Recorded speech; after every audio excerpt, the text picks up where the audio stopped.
A crunchy and tasty rusk is what we look forward to each day while having our tea or coffee.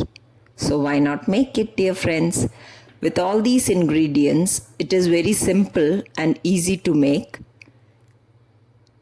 We will whisk the butter till it turns light and fluffy and start adding sugar bit by bit. After the sugar has dissolved very well, we'll add eggs one at a time and mix very well. Vanilla essence goes in next, and we will sift the maida, or you can take gluten-free flour if you want to make it gluten-free, plus the baking powder.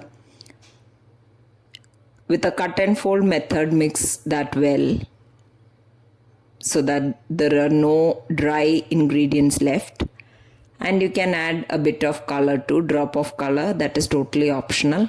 Otherwise also it will turn out very well. Then put it into a lined tin, baking tin, 8 by 7, a square baking tin, 8 by 7 is the size, and cook it at, I had to do it at 160, it has to be done at 180 degrees for 15 to 20 minutes depending on the oven specification.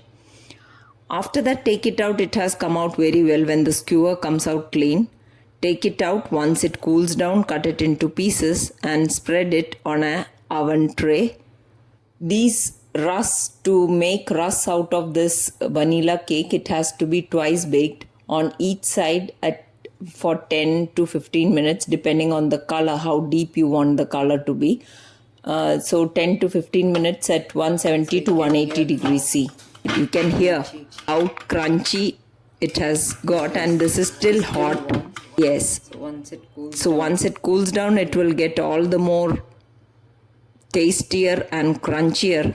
And this, believe me, you cannot stop at one when you're having your tea. This is my guarantee. So do try out this recipe, and you can add certain dry fruits also to this, or tutti frutti also to this to make it more colorful. But do try out this recipe and do share and like Gluten-Free India for more such recipes. Thank you.